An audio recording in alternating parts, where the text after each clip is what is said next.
오늘 갈라디아서의 말씀을 이어서 드리고자 합니다. 오늘이 마지막 갈라디아서 말씀이 될 것 같은데요. 우리가 하나님의 아들이 되었다라는 사실을 강조했습니다. 하나님의 아들이 돼서 우리가 과거의 늪에서, 덫에서, 과거의 저주에서 해방되었다. 그리고 이제 하나님을 아버지라 부를 수 있게 되었다라고 이야기했죠. 그 이유가 예수 그리스도께서 우리를 위하여 십자가에 못 박혀 죽으시고 다시 살아나셨을 뿐만 아니라 그 이후에 우리를 아들로 삼으시면서 우리 마음에 성령을 주셨다 하였습니다. 그래서 우리 믿는 사람들은 우리 마음에, 우리 영에 성령께서 거하십니다. 성령께서 다시 오시는 것이 아니라 이미 우리 믿는 자들의 마음속에 성령이 계시거든요. 우리가 하나님을 아버지라고 부를 수 있는 이유가 우리 안에 성령이 이미 계시기 때문입니다. 그래서 우리가 하나님을 아버지라 부르게 되었는데, 그리고 자유를 얻었는데 이 고민이 좀 많이 있죠. 우리가 사는 동안에 늘 당당하게 살지는 못합니다. 좀 부끄러움이 많이 있고 또 죄송할 때도 많이 있고 하나님 앞에 나설 때에 좀 부끄러운 것도 많이 있어요. 그래서 좀 어떨 땐 떳떳하지 못할 때가 많이 있어요. 그래서 하나님 앞에 나올 때 머리를 못 들고 나오는 경우도 종종 있는데 너무 그러실 필요는 없어요. 오늘 이야기가 그 이야기인데요. 여러분 너무 죄책감에 가지고 하나님께 나올 필요는 없습니다. 우리 자녀가 우리한테 나올 때 우리한테 잘못했는데 막 아버지 어머니한테 잘못했으면서도 머리를 당당하게 들고 잘난 척하면서 막 이야기하는 건 별로 좋아하진 않아요. 그것도 그죠? 그 모습도 좋지 않습니다. 그러나 조금 부족했다 해서 매번 부족합니다 하는 식으로 우리에게 이야기하면서 있으면 어떻습니까? 피곤하죠. 안 그렇습니까? 너무 이렇게 그래 너 잘못한 걸 알지만 내가 바라는 건 예전에 잘못한 거에 대해서 자꾸 그러지 말고 좀 잘 살아라. 그렇지 않습니까? 좀 효도하려면 제대로 좀 효도도 하고 좋다. 그리고 또 그것보다 너 나에게 잘하는 것도 좋지만 내가 좀 원하는 자녀가 좀 되라. 좀 잘 살아라. 좀 멋있게 좀 살아달라. 이게 부모가 원하는 거잖아요.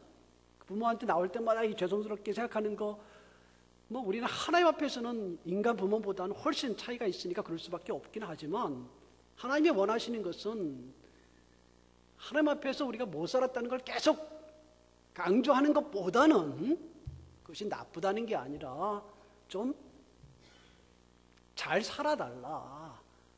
잘 살기를 원하겠죠. 우리가 놀라운 그 어떤 역사를 발견하게 되는데 우리가 사실 이 땅에서 사는 동안에 이 갈등이 굉장히 많게 돼 있어요. 이건 하나님의 뜻입니다. 원하든 원하지 않든 갈등이 많이 있게 돼 있거든요. 그 이유가 뭐냐면 성령이 오셔서 그래요. 성령이 오셔서 성령이 내게 오셔서 자꾸 성령이 원하는 걸 가르쳐 주세요. 성령이 우리가 기도할 때 성령께서 원하시는 걸 자꾸 가르쳐 주시고요. 우리가 말씀을 들을 때, 말씀을 읽을 때 진리의 성령께서 우리가 뭐가 좋은 거, 뭐가 해야 될지 자꾸 알려주세요. 다시 말해서 성령의 욕구가 있어요. 우리에게 요구하시는 게. 성령이 안 계시면 그런 욕구가 없으니까 나는 그냥 나 자연인으로 그냥 살아가면 돼요. 내가 원하는 대로 살면 돼요. 막 엉터리로 살면 사회가 안 되니까 사회의 기본적인 도덕만 조금 지켜가면서 내가 원하는 대로 살면 되는 거예요. 그게 자연인이거든요. 자연인. 근데 우리는 자연인이 아니라 하나님의 아들들로 되었어요. 아들들이. 성령께서 우리 안에 거하셔서 자연인으로 사는 것이 옳지 않고 그대로만이 아니라 하나님을 따라 성령을 따라 살라고 자꾸 욕구를 줬어요. 오늘 말씀에도 뭐라고 이야기하냐면 육체와 성령을 대조하거든요. 그러면서 성령은 육체를 거스려서 욕구를 가진다. 직역하면 그런 말이에요. 또 육체는 반대로 성령을 거스려서 욕구를 가져요. 우리가 이 육체를 벗어낼 수가 없어요. 왜 그러냐면 이 영적인 의미에서 육체를 벗어났다 이렇게 볼 수는 있지만 우리가 이 육체를 가지고 있는 한 제한된 삶을 가지게 되거든요. 이 땅에서. 이 제한된 삶을 가지고 있습니다. 동시에 우리 영적인 존재거든요. 성령의 사람이죠. 이 싸움이 있다 이 말이에요. 우리 안에. 이 싸움이 갈등을 일으켜요. 이 싸움이 다툼을 시켜서 우리를 괴롭게 합니다. 그래서 우리가 죄책감을 가질 수밖에 없게 되는 것도 그것 때문인데요. 하나님의 뜻대로 하지 못하는 것도 있고 하나님 뜻대로 하고 싶은 마음이 있고 하나님 뜻대로 하지 못하는 것도 있고 하나님의 아들들로서 좀 당당하게 살고 싶은 그게 있는데 또 한편으로 우리를 자꾸 그렇게 살지 못하게 끌어가는 뭐가 또 아직도 남아있어요. 우리에게. 이 싸움이 있어요. 그래서 이 싸움이 강렬해서 갈등이 생기게 되고 그래서 우리가 마음이 괴로워져요. 심지어는 아무리 뛰어난 사람들이라도 신앙생활을 오래 한 사람들이라도 이 갈등에서 벗어날 수는 없어요. 갈등이 벗어났다는 것은 딱 한 가지인데 우리가 육체가 떠났다는 이야기예요. 그게 뭐죠? 죽음이요. 죽음. 자는 거요. 그 자면은 육체에서 벗어나요. 우리가 완전히 성령만 따르게 될 거예요. 그때는. 근데 우리 육체를 벗어나지 않는 한 그 갈등은 계속하기 때문에 우리 마음속에 어려움이 계속 있다라는 것을 여러분이 잊어서는 안 되고 오히려 그게 축복이다. 갈등이 있다라는 것은 우리가 하나님의 아들이라는 증거다라는 것을 잊지 마세요. 오히려 갈등이 없어요? 성령의 소욕과 육체의 소욕에 갈등이 없어요? 이거는 우리가 성령의 욕구가 우리 안에 거의 없다는 것을 말해주는 거예요. 그러니까 여러분 정상적인 하나님의 자녀라면 당연히 이 안에 갈등이 계속 있어요. 마음속에 싸움이 있어요. 이 싸움이 엄청나게 크거든요. 그래서 사도 바울조차도 그렇게 거룩한 사도 바울조차도 나는 공고한 사람이다. 누가 나를 이 사망의 몸에서 건져낼 것이냐. 그리스도만이 건져낼 수 있다. 그러나 나는 정말 괴롭다. 로마서에서 그렇게 이야기하지 않습니까? 로마서 8장에 가서 그 승리를 이야기하면서도 하나님의 아들의 자유와 승리를 이야기하면서도 그가 강조하는 게 무엇입니까? 8장에서 우리가 영을 따라 행해야 된다. 육체대로 지면 안 된다. 승리를 강조하는 8장에 가서도 바울은 그것을 강조해요. 6장, 7장에서 계속 강조했던 말입니다. 육체에게 지면 안 된다. 육체에게 봉사하지 말고 하나님께 봉사해라. 여러분, 그 싸움이 있죠, 여러분에게. 하나님의 뜻대로 살고자 하는 욕구와 여전히 그걸 살지 못하게 방해하는 욕구가 우리에게 있다 이 말입니다.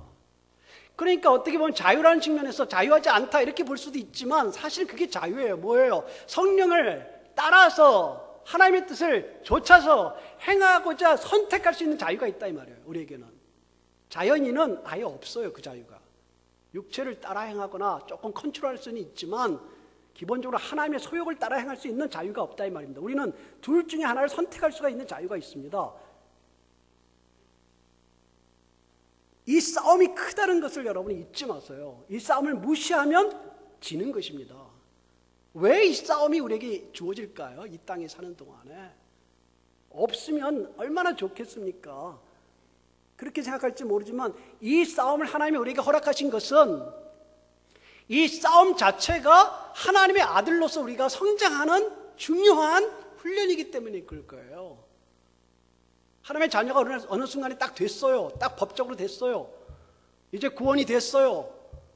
이제 영원한 세계를 갖게 됐어요. 그러나 우리가 바로 영원한 세계를 바라보게 되지 않고 자꾸 보이는 육적인 세계에 우리 집착할 수밖에 없는 환경이 된다 이 말입니다. 이걸 자꾸 싸워 나가면서 영원한 세계를 바라보는 눈을 가지게 되고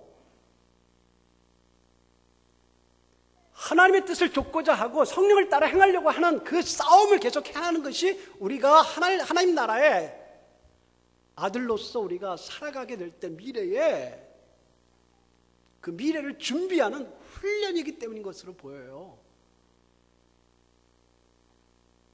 그리고 이 땅에서 살아있는 그 기간 짧든 길든 1년이든 한 달이든 10년이든 30년이든 간에 이 땅에서 하나님의 뜻을 그래도 좀 살아보려고 하는 자유가 있다고 해서 내 마음대로 사는 게 아니라 하나님의 뜻을 좀 따라서 살아서 뭔가 하나님의 일을 같이 감당해 보게 하려고 하려면 그 싸움을 해야 된다는 말이에요. 그 싸움을 통해서 승리하고 그 싸움을 통해서 때로는 실패도 하면서 부끄러움도 갖고 하나님 앞에서 죄송하기도 생각하고 그러면서 다시 성령의 힘으로 일어나서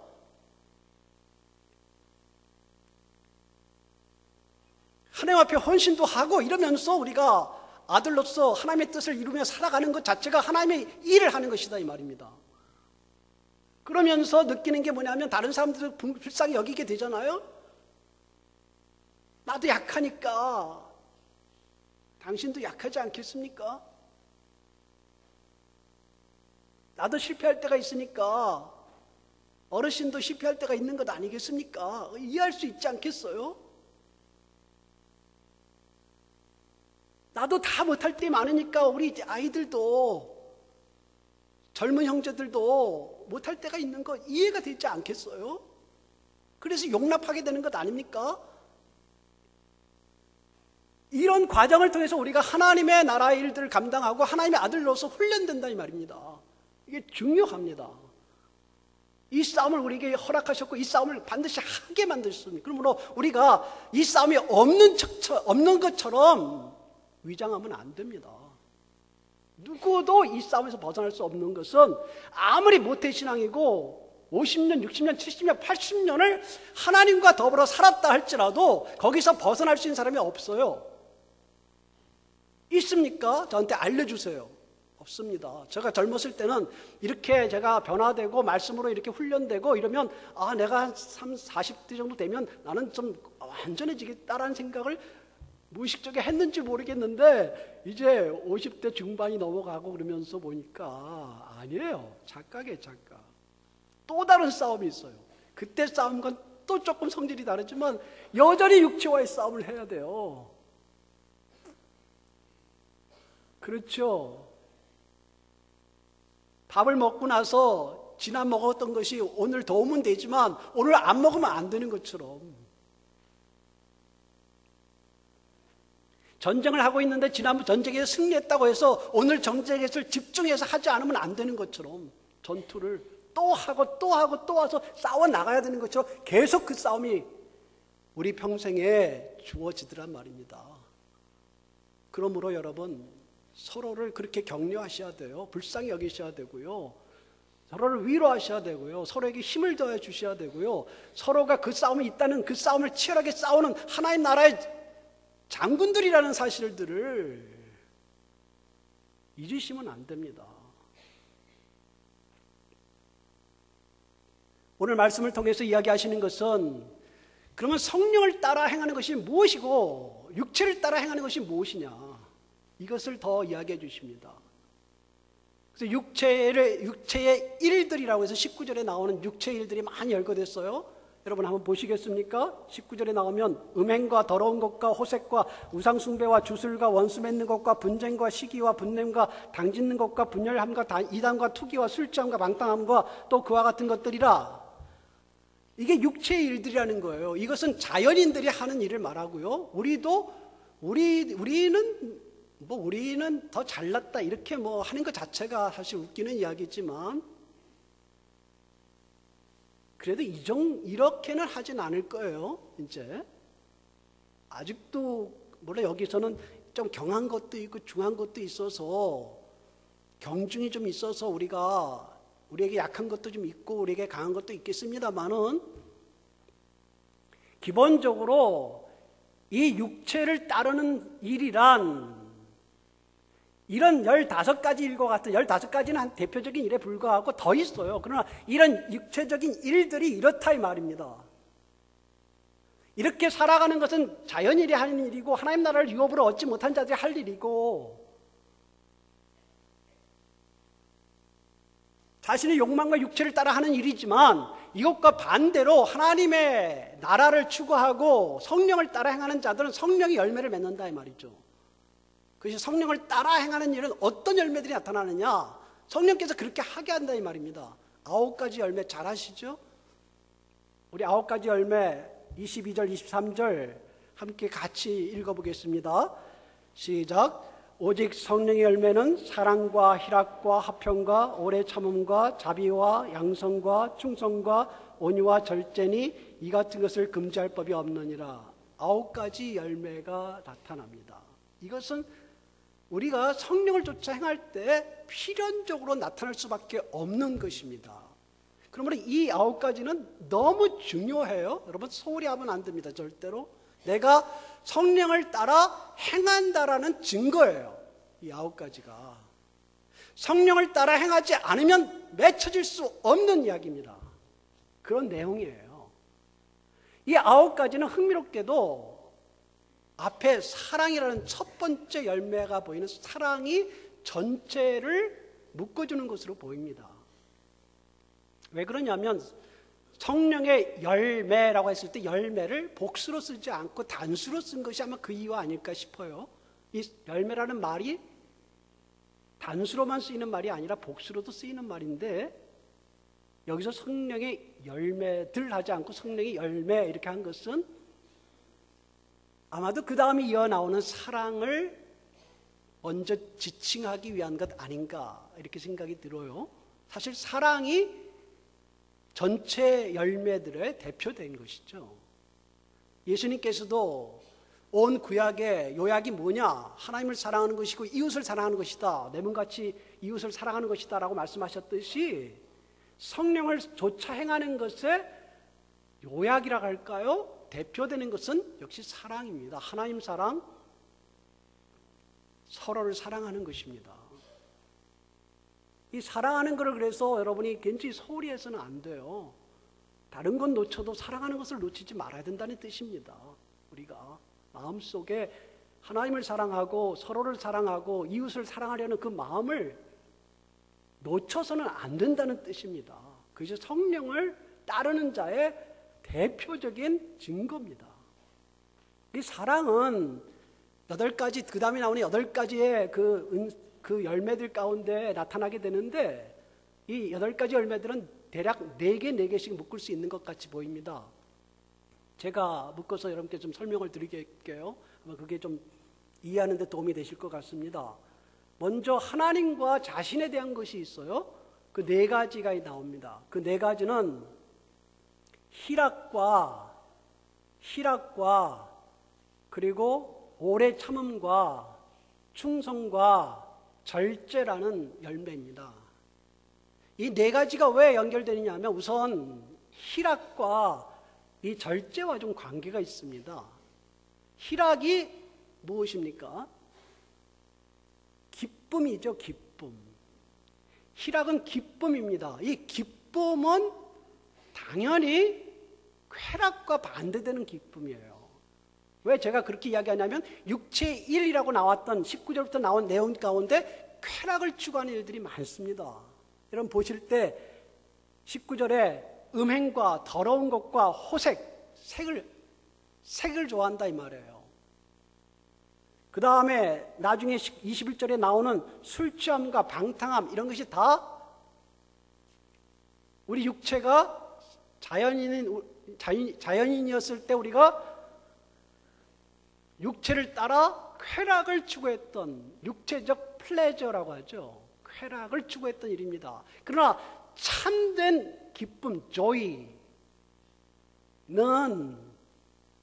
쾌락을 추구해서 나오지 않아요. 단편적인 쾌락을 추구한다고 해서 기쁨이 되지 않는다 이 말입니다. 그 그렇게 약간의 순간적인 기쁨은 되는 것 같지만 지나고 볼 때 그 남는 게 허무겠죠.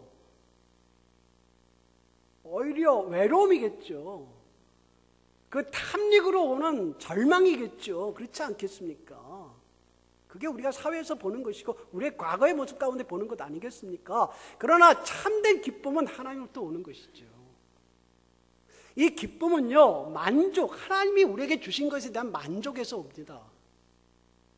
만족, 하나님이 우리에게 주신 것에 대한 감사에서 와요. 하나님이 내게 주신 것이 좋다 이 말입니다. 사람들이 볼 때 얼마 안 된다 그런 기준으로 보는 게 아니라 하나님이 내게 주셨으므로 내게 주신 사람과 내게 주신 가정과 내게 주신 것이 감사하고 만족하는 거예요. 여기에서 기쁨이 와요. 나를 하나님이 받아주신 것에 감사해서 거기서 기쁨이 와요. 이 기쁨과 중요한 관계가 있는 게 절제입니다.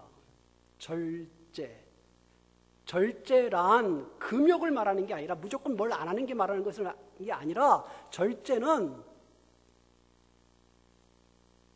육체를 제어하는 능력입니다. 육체의 쾌락과 탐닉을 제어하고 그것을 이겨낼 수 있는 힘이 절제에 있어요. 성령을 쫓아 행할 때 그 힘이 나옵니다. 그 절제를 통하여 기쁨이 주어집니다. 절제를 못하게 되면 우리의 기쁨이 빼앗기죠. 그래서 기쁨과 절제는 매우 밀접한 관계가 있고 성령의 역할 중에 굉장히 중요한 역할을 합니다. 물론 절제라는 것은 이 이야기가 우리 자신에 대한 것과 하나님에 대한 것만 있는 것은 아니고 또 서로 간의 관계에서도 나오겠죠. 우리가 서로 간의 관계에서 사랑을 하지만 사랑을 너무 받으려는데 집착하게 되는 것도 절제가 없어서 그렇습니다. 제 말을 여러분이 이해하실 거라고 생각하는데요. 너무 사랑받으려고 할 때 다른 사람으로부터 그 집착이 우리에게 기쁨을 빼앗아갑니다. 다른 사람들이 나를 사랑하는 건 좋아요. 특히 가족의 사랑은 굉장히 중요합니다. 그러나 사랑을 주든 안 주든 우리가 하나님에게서 만족을 구하고 하나님으로부터 우리가 이 땅에 있는 것이 다 완전한 것이 아니다라는 사랑하되 사랑이 다가 아니다라는, 사랑받는 것은 좋은 일이지만 사랑받지 않으면 절망이다라는 것이 아닌 절제, 성령의 소욕입니다. 여기에 능력이 나타나고 여기서 기쁨이 생기는 것입니다. 이 탐닉을 할 수밖에 없어서 쾌락에 빠지는 거예요. 사랑을 계속 받고 싶으니까. 그게 사랑이 주어지나요? 그렇다고? 그와 함께 주어지는 중요한 오래 참음과 충성이라는 말이 있는데 이 오래 참음도 기본적으로 하나님께 대한 신앙입니다. 오래 참음이란 말 그대로 기다리는 것입니다. 참는 거예요. 이것이 서로에 대해서 오래 참는 것도 중요하지만 서로에 대한 참는 것 이전에 중요한 게 하나님에 대하여 기다리는 것입니다. 조급하지 않는 것입니다. 하나님을 믿는 것입니다. 믿지 못하기 때문에 기다리지 못합니다. 하나님을 기다리는 것은 하나님께서 응답이 늦으신 분이다라는 게 아니라 하나님은 가장 좋은 것으로 내게 주시고 나를 가장 잘 인도하시지만 지금 내 생각과 좀 다르게 하나님이 인도하실 수 있어도 내가 하나님을 믿고 하나님이 어떤 분인 줄 알기 때문에 기다리는 게 오래 참음이에요. 그래서 믿음입니다. 사실은 오래 참음이. 그 오래 참음을 제대로 할 수 없기 때문에 사람들이 다른 데 빠지는 것입니다. 우상숭배라고 나오잖아요. 육체의 일에. 왜요? 당장 줄 것을 찾는 것입니다. 내게. 주술이라고 나오잖아요. 주술, 매직. 주술이 무엇입니까? 당장 내일 할 일을 가르쳐주는 거예요. 좀 기다리면 안 됩니까? 아니, 앞에 깜깜하게 보이는 것 같아도 하나님이 나를 붙잡고 계시잖아요. 아버지가 내 손을 잡고 계셔서 나를 이끌어 가실 거 아닙니까? 근데 뭐가 이렇게 그걸 믿지 못해서 당장 내일 무슨 일을 할지 알려달라고 합니까? 그래서 점을 치는 거죠. 내가 믿음으로 결단하고 하나님께서 인도하실 걸 믿고 나가면, 믿음으로 나가면 내가 어떤 길에서 잘못됐으면 하나님 다시 인도하실 거니까 불안할 게 없는데 이겁니까 저겁니까 왜 그걸 이렇게 물어봐요? 예언하는 분에게 너무 의지하는 것도 그것도 문제 있어요. 예언 자체가 우리를 격려하게 하고 우리를 책망하기도 하니까 꼭 100% 나쁘다는 말은 아니지만 그 집착하는 것 자체도 사실은 뭐예요? 믿음이 없는 것입니다. 하나님을 믿는 하나님의 사람들은 하나님을 기다릴 수 있는 거예요. 하나님께서 내가 말씀을 읽다가 기도하다가 또는 말씀을 듣다가 하나님 뜻대로 살아려고 노력하다가 하나님께서 계시하실 수도 있고 계시를 안 해주셔도 하나님이 나를 이끄시는 사실은 변함이 없는 거니까 그 사실은 오래 참고 하나님을 신뢰하고 나갈 수 있는 것이죠. 이단도 마찬가지예요. 당장 귀에 솔깃한 것을 들려주는 것 같아요. 가짜인데 탈착지근하잖아요. 그래서 이단에 빠지는 거 아닙니까? 물론 이단이라는 것 자체는 우리 기독교회가 정통 우리 교회들이 잘 가르치지 못해서 생겨난 것도 많기 때문에 우리 책임이 너무 큽니다만은 그러나 기본적으로 이단에 빠지는 사람들 자체가 귀가 얇아요. 오래 참음과 믿음이 성령을 따르는 일입니다. 여러분 충성이라고 번역된 말이 번역은 충성이지만 이 단어가 원래는 믿음이라는 단어입니다. 믿음이라는 단어를 충성이라고 번역할 수도 있고 신뢰로 번역할 수도 있고 신뢰할 마음으로 번역할 수 있는 단어입니다. 이 단어가. 근데 이것을 서로 간의 관계 속에서 충성이다 이렇게 번역한 것으로 보이는데 이 충성은 서로의 관계 속에 적용이 되지만 사실은 믿음이기 때문에 하나님에 대한 오래 참음과 연결되어 있는 말입니다. 하나님을 믿는 자가 하나님께 신실하게 나아가는 자가 또 믿고 신실하게 나아가는 하나님을 신실하게 믿고 하나님께 대하여 신실한 자가 사람에게 대하여도 신실하는 건 당연합니다. 믿을만 해야 하게 되죠. 이 하나님과 사람에 대한 정확하게는 하나님과 우리 자신에 대한 성령의 은사, 성령을 좇을 때 나타나는 이 놀라운 것들은 앞에 육체의 일과 현저합니다. 사실은 이런 육체의 일을 우리가 지금은 이 육체의 현저한 일들이 굉장히 강한 말들 아닙니까? 우리가 일상적으로 주님 앞에 부끄러운 것들이 이렇게 강하지는 대개는 아니죠. 여기에 좀 포함되는 건 있겠지만 투기, 시기도 있기도 하겠지만 강한 건 아니죠. 그런 대접을 하기보다는 사실 우리에게는 오래 참지 않는 것 반대로 기쁨을 빼앗기는 것 그게 더 정확한 말이겠죠. 성령을 쫓아 행하는 것과 성령을 따라 행하지 않을 때 특징은 뭐냐? 기쁘지 않은 것과 기쁜 것이죠. 절제가 있는 것과 절제가 없는 것이죠. 오래 참는 것과 오래 참지 못하는 성급함이죠. 하나님을 정말 믿는 것과 믿지 못해서 불안한 것이죠. 신뢰한 자로 사는 것과 신뢰하지 않는 자로 살지 못하고 엉터리로 남들이 신뢰할 수 없는 크리스찬으로 되는 것 이거 자체가 육체의 소욕을 따르는 것이에요. 하나님을 따르지 않는 것입니다. 다른 사람은 몰라도 하나님의 사람들은 기독교인들은 그리스도인들은 믿을만 하다 이게 맞는 말이에요. 그래서 그 사람들에게 키를 맡겨도 된다. 우리 자녀들이 불안하지 않다. 그래도 왜? 믿을만 하니까 신실하니까 충성되니까 성령을 조차 일반인들을 볼 땐 성령이 뭔지도 모르지만 어쨌거나 결과로 볼 때 열매가 있으니까 믿을만 하다. 크리스찬들은. 그래서 정말 진정한 크리스찬인가 아니면은 이단 사입인가는 이런 사회적 책무를 다하느냐 못하느냐에 달려 있어요. 이해하시겠습니까? 오늘은 제가 좀 흥분을 안 하려고 하는데요. 또 흥분이 좀 됐습니다. 우리 자신을 지적해야 됩니다. 먼저. 그렇죠? 여러분 그 다음에 나오는 이 8가지, 9가지 성령의 열매 중에서 뒤에 8가지의 그 내용들을 여러분께 이야기 드리고 있는데요.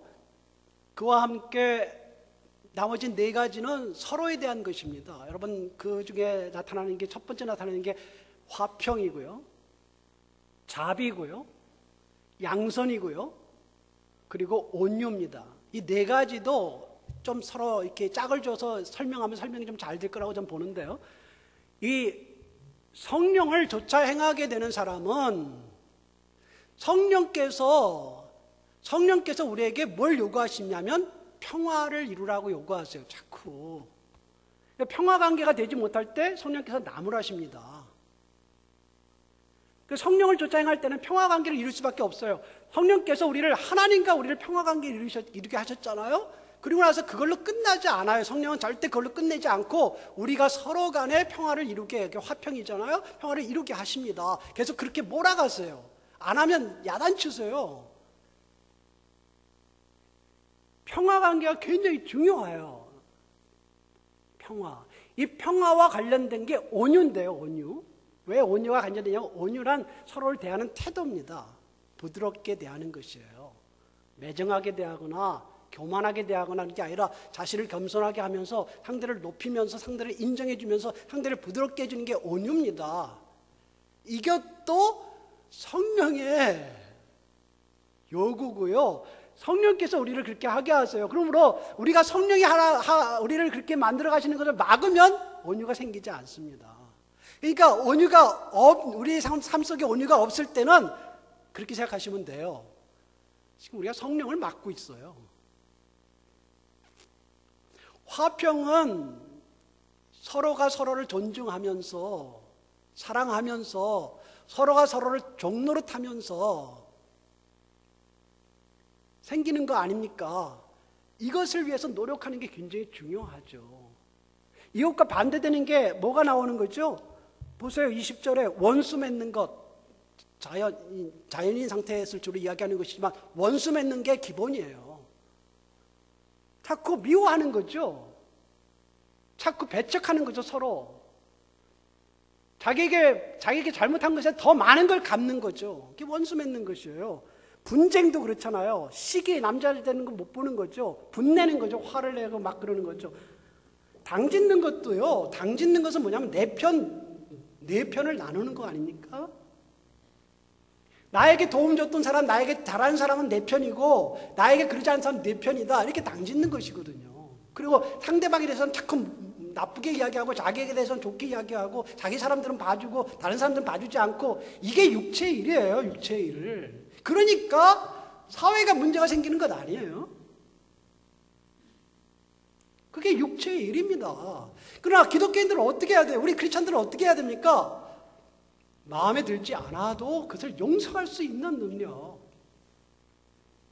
이해해 보려는 능력, 관용을 베풀려는 능력, 그래도 온유하게 계속하려는 능력, 그 능력이 우리 그리스도인들의 승리의 원동력이에요. 그 말씀, 계속 나오는 말씀들이 다 그런 것들입니다. 분열과 또 투기다, 그런 것들이 이렇게 있죠. 그 화평과 온유가 같이 가고 또 하나 중요한 두 가지 요소가 있죠. 자비와 양선이 같이 가죠. 여러분 너무 자비와 양선을 잘 아시겠죠. 상대방에게, 다른 사람에게 자비를 베푸고 사랑을 베푸는 이 자비가 얼마나 중요합니까? 자비는 사랑을 베푸는 것이고 양선은 선을 베푸는 것이거든요. 그러니까 같은 계열입니다. 선을 베풀고 사랑을 베풀고, 오늘 장로님께서 기도하시면서도 그 말씀을 하셨는데, 더 다른 사람을 사랑하고 섬기고 하는 이런 것들이 성령의 욕구입니다. 성령이 우리에게 하게 하시는 거예요. 이 일들을 못하게 하는 것이 육체의 일입니다. 화평하지 못하게 하죠. 온유하지 못하게 하죠. 자비하지 못하게 하죠. 선을 행하지 못하게 만들고 우리를 자꾸 나쁘게 만드는 것이 육체를 따르는 일입니다. 그러므로 우리가 얼마나 오래 믿었는가, 우리가 얼마나 지도자이냐, 우리가 얼마나 능력이 있는 자이냐, 그것이 중요한 게 아니라 하나님 나라에서는 우리가 어떻게 성령을 따라 사느냐, 성령의 인도하심을 따라 사는 하나님의 아들들이냐, 그래서 성령의 열매를 어떻게 맺어갈 것이냐, 이것이 우리에게 정말 중요하다 이 말입니다. 제가 아까 초대에도 말씀드렸지만 여러분, 절대 이 부분에서 완성한 사람은 없습니다.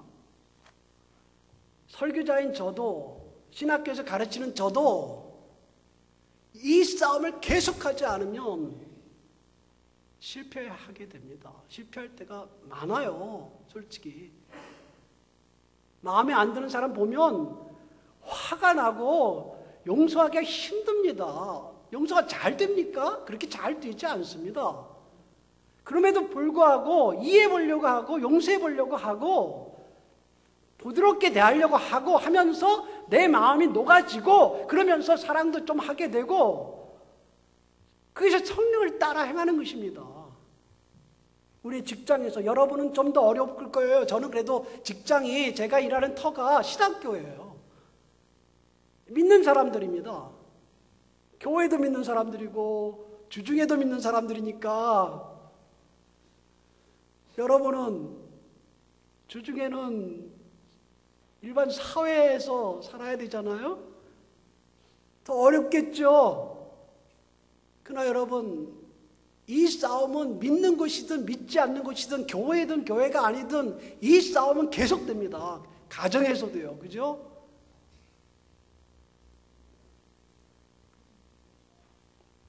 우리가 완전하지 않다 늘 생각을 하시고, 이 싸움을 싸우는 게 훈련이다 생각을 하십시오. 훈련, 지금 나에게 주어진 이 훈련을 잘 감당하는 것이 나중에 큰일이 생길 때 대처할 수 있습니다. 이번에 그 사건 아닙니까? 훈련이 안 돼 있어요.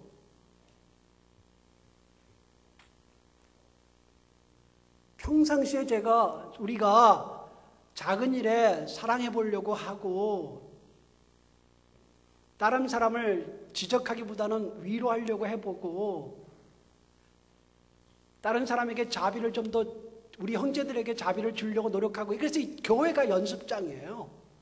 연습장이면서 동시에 에너지를 받는 이 전초기지입니다, 교회가.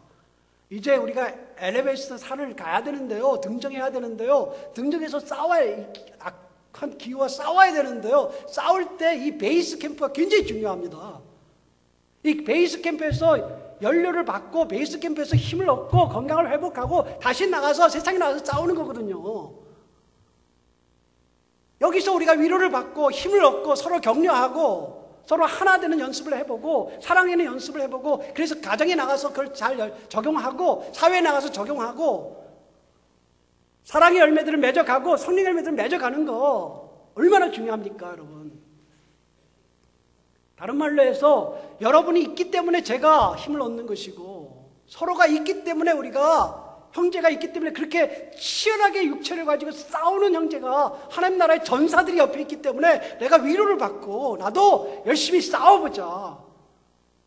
싸워야 되는 대상이 사람이 아니라, 혈과 육을 가진 사람이 아니라 사실은 내 육체고 나와의 싸움이며 어둠의 권세 잡은 자들과의 싸움이며, 이 싸움의 연습이 결국 우리가 하나님 나라에 가서도 그 하나님 나라를 준비하는, 제대로 감당하기 위한, 무엇이 기다릴지 모릅니다. 하나님 나라에 가서 하나님께서 우리를 어떻게 사용하실지 모르지만 그때 가서 승리하고 제대로 아들의 역할을 감당할 수 있기 위해서, 그리고 지금 우리가 하나하나씩 열심히 살아보고 노력하고 하나님 뜻대로 해보는 것이 미래, 앞으로 어떤 일이 우리를 기다릴지 몰라도 비겁하게 도망가지 않고 오늘의 사랑의 연습이 내일의 내가 기꺼이 죽을 수 있는 그럴 기회가 왔을 때 피하지 않을 수 있는,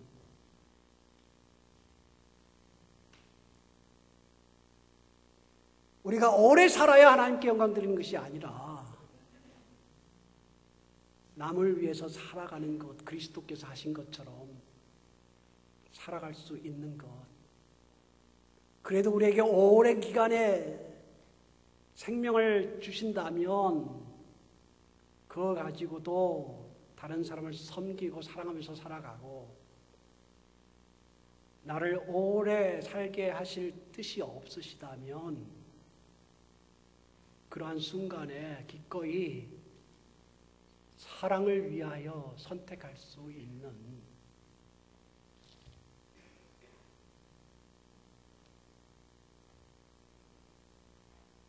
이것이 하나님 나라의 상속자인 아들들의 당당함입니다. 그러므로 여러분, 사랑하지 못하게 하는 일과 싸우세요.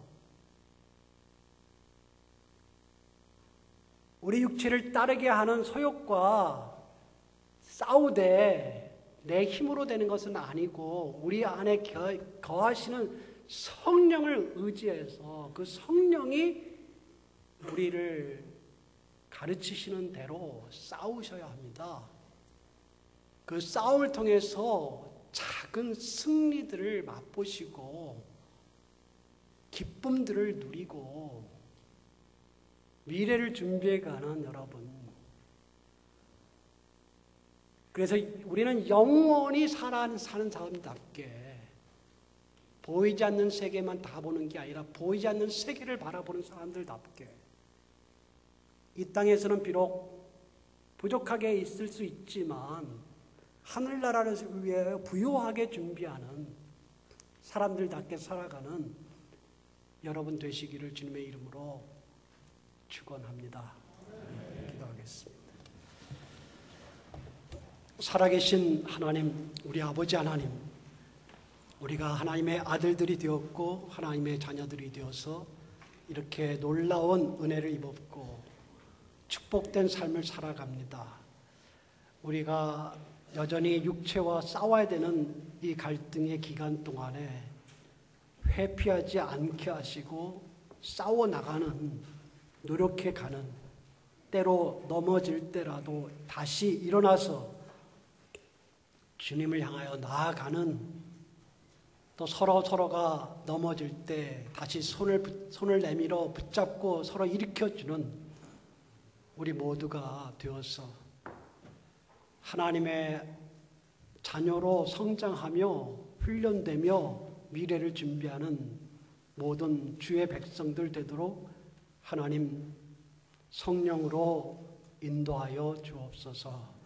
우리 주님 예수님의 이름으로 기도합니다.